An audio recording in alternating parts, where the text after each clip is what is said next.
इसका जो मॉडस था कि ये लोग जैसे शाखा होती है, आरएसएस अपनी शाखा ऑर्गेनाइज करते हैं और लाठी की ट्रेनिंग देते हैं, उसी तरह से ये लोग शारीरिक प्रशिक्षण, फिजिकल एजुकेशन के नाम से लोग अपने यूथ्स को बुला के और उनको प्रशिक्षण दे रहे थे। नमस्कार, मैं हूं आपके साथ रोहत। खबर बिहार की राजधानी पटना से है, जहां पर पीएफआई के एक बड़े नेटवर्क का खुलासा हुआ, लेकिन विवाद उसके बाद का है, क्योंकि जिस तरीके से पटना एसएसपी ने बयान दिया है, उसके बाद से हंगामा मच गया है। आपको बता दें कि पटना के एसएसपी मानवजीत सिंह ढिल्लों ने एक बयान दिया, क्योंकि ये बयान पीएफआई के नेटवर्क के खुलासे के बाद दिया गया, और उन्होंने जब इसकी जानकारी देते हुए प्रेस कॉन्फ्रेंस की, तो इस दौरान पटना के एसएसपी ने कहा कि राष्ट्रीय स्वयंसेवक संघ यानी आरएसएस की शाखा की तरह युवाओं को शारीरिक प्रशिक्षण पीएफआई भी दे रहा था। और जैसे ही उन्होंने जिक्र किया कि आरएसएस के तर्ज पर पीएफआई अपने लोगों को तैयार कर रहा था, इसी पर पूरा विवाद शुरू हो गया कि किस तरीके से आरएसएस को पीएफआई से जोड़ दिया गया, जो कि निश्चित तौर पर एक ऐसा संगठन है जो हमेशा गलत गतिविधियों में शामिल रहता है, और देश में कोई भी घटना होती है, अक्सर देश विरोधी घटनाओं में पीएफआई का नाम जुड़ ही जाता है। ऐसे में आरएसएस का नाम जिस तरीके से पटना के एसएसपी ने जोड़ा, उसके बाद से विवाद खड़ा हो गया है। आपको बता दें कि पटना के एसएसपी ने पीएफआई के बड़े नेटवर्क का खुलासा करते हुए कहा,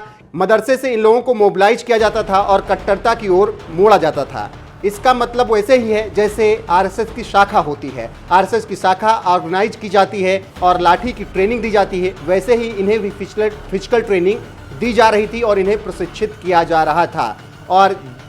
इनका ब्रेन वॉश किया जा रहा था अपने प्रोपोगेंडा के हिसाब से। और अभी तक जो अनुसंधान, अभी तो अनुसंधान बिल्कुल प्रारंभिक स्टेजेस पर है। जो पता चला है कि ऑर्गेनाइजेशन बेसिकली मोबिलाइज़ करती थी, मस्जिद में और मदरसा में यूथ्स को मोबिलाइज़ करते थे, और कठोरता की तरफ, जिसको हम अंग्रेज़ी में रेडिकलाइजेशन बोलते हैं, उसके लिए ये लगातार कार्यशील थे। इसका जो मॉडस था कि ये लोग जैसे शाखा होती है, आरएसएस अपनी शाखा ऑर्गेनाइज करते हैं और लाठी की ट्रेनिंग देते हैं, उसी तरह से ये लोग शारीरिक प्रशिक्षण, फिजिकल एजुकेशन के नाम से लोग अपने यूथ्स को बुला के और उनको प्रशिक्षण दे रहे थे, और उसी के साथ ही जो अपना एजेंडा है और प्रोपोगेंडा है, उनके माध्यम से यूथ्स को ब्रेन वॉश करने का काम कर रहे थे।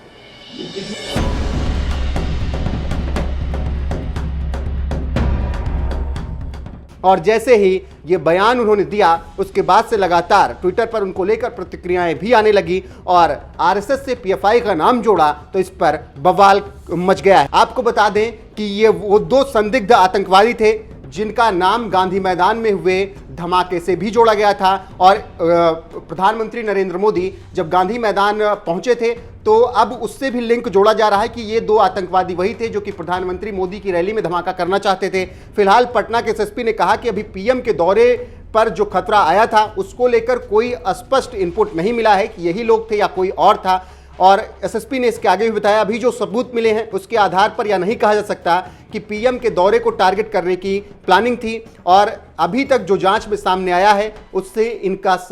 जो लिंक है वो पीएफआई से जुड़ा है, जिसे संचालित किया जा रहा था और आरएसएस की तर्ज पर इन्हें ट्रेन किया जा रहा था, जैसे आरएसएस में लोगों को ट्रेन किया जाता है और उनका प्रशिक्षण किया जाता है। इस मामले में फिलहाल 26 में से ज़्यादातर लोगों पर एफआईआर दर्ज कर ली गई थी पहले ही। इसमें से ज़्यादातर बिहार के ही रहने वाले थे। ये लोग अपने आप को पीएफआई और एसडीएफआई का वर्कर मानते थे। आपको बता दें कि 2 संदिग्ध लोगों को गिरफ्तार किया गया था, और ये दोनों आतंकियों को गिरफ्तार करने के बाद पटना पुलिस ने ये जानकारी दी। आपको बता दें कि ये दोनों आतंकी गतिविधियों में शामिल थे। पुलिस ने आज जब दोनों को गिरफ्तार किया तो उसके बाद उन्होंने बताया कि इसमें से एक CIMI आतंकी संगठन का सदस्य रह चुका है, जबकि जो दूसरा व्यक्ति है वो झारखंड पुलिस में इंस्पेक्टर के पद पर तैनात था और उसका रिटायरमेंट हो चुका था, और वो भी इस छापेमारी के दौरान गिरफ्तार किया गया है। और जिस तरीके से इन्होंने गांधी मैदान में हमला किया था, फिलहाल ये भी बताया कि उस मामले में अभी पीएम मोदी से तार नहीं जुड़े हैं, क्योंकि अभी जांच चल रही है। लेकिन इस पूरी प्रेस कॉन्फ्रेंस के दौरान विवाद शुरू हुआ, वहां से जब मंजीत सिंह ढिल्लों ने यह कहा कि आरएसएस की तर्ज पर ही पीएफआई भी अपने लोगों को ट्रेन कर रहा था, वो भी उसी तरीके से माइंड वॉश कर रहा था जिस तरीके से आरएसएस कर रहा था। इसी पर पूरा विवाद खड़ा हो गया है। फिलहाल अब देखना होगा कि आगे क्या कुछ कार्रवाई होती है, लेकिन इस वक्त ये मुद्दा जोर शोर से गर्मा चुका है। पिछले 2 महीने से ऐसी एक्टिविटी चल रही है जिसका कोई नाम नहीं है, जिसमें दूसरे राज्यों से लोग आ रहे हैं। जो लोग आ रहे हैं बहुत ही संदेहास्पद आ रहे हैं। इवन कुछ लोगों को हम लोगों ने टेक्निकली और साइंटिफिकली चेक कराया तो वो लोग नाम बदल करके एयर टिकट, नाम बदल करके होटल में रुकना, ये सब कर रहे थे। हम लोगों ने टेक्निकल इंफॉर्मेशन से हमारे पास जो टेक्नोलॉजी और साइंटिफिक इन्वेस्टिगेशन है उससे प्रूफ कराया और 11 तारीख को हम लोगों ने रात में रेड किया तो वहाँ पे 2 व्यक्ति मिले जिनका घर था मोहम्मद जलालुद्दीन, जो रिटायर्ड सब इंस्पेक्टर हैं झारखंड पुलिस से, और अतहर परवेज, जिसके बारे में अभी तक जो सूचना प्राप्त हुई है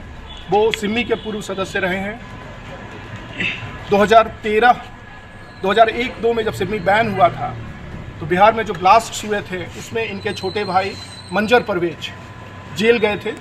मैं 2 लाइन पढ़ना चाहता हूँ जो बहुत ही ऑब्जेक्शनेबल है। इनका जो ये इंडिया विजन 2047 है, towards rule of Islam in India, internal document not for circulation, ये बांटने के लिए नहीं है, ये लोग गुप्त रूप से इसको करते हैं। इसमें जो लाइन मैं पढ़ रहा हूँ, हम लोग को मिलेगा सर ये बढ़िया ना भाई। Popular front of India is confident that even if 10% of the total Muslim population rally behind it, अगर पूरी मुस्लिम जनसंख्या का 10% भी पीएफआई के साथ आ जाता है, PFI would subjugate the coward majority community. उसके बाद पीएफआई जो बहुसंख्यक, कमज़ोर और डरपोक समुदाय है उसको उनके घुटने पे लाएगी and bring back the glory, और इनको इस्लाम में दाखिल कराएगी। और अभी तक जो अनुसंधान, अभी तो अनुसंधान बिल्कुल प्रारंभिक स्टेजेस पर है। जो पता चला है कि ऑर्गेनाइजेशन बेसिकली मोबिलाइज़ करती थी, मस्जिद में और मदरसा में यूथ्स को मोबिलाइज़ करते थे और कठोरता की तरफ, जिसको हम अंग्रेज़ी में रेडिकलाइजेशन बोलते हैं, उसके लिए ये लगातार कार्यशील थे। इसका जो मॉडस था कि ये लोग जैसे शाखा होती है, आरएसएस अपनी शाखा ऑर्गेनाइज करते हैं और लाठी की ट्रेनिंग देते हैं, उसी तरह से ये लोग शारीरिक प्रशिक्षण, फिजिकल एजुकेशन के नाम से लोग अपने यूथ्स को बुला के और उनको प्रशिक्षण दे रहे थे। और उसी के साथ ही जो अपना एजेंडा है और प्रोपोगेंडा है, उनके माध्यम से यूथ्स को ब्रेन वॉश करने का काम कर रहे थे।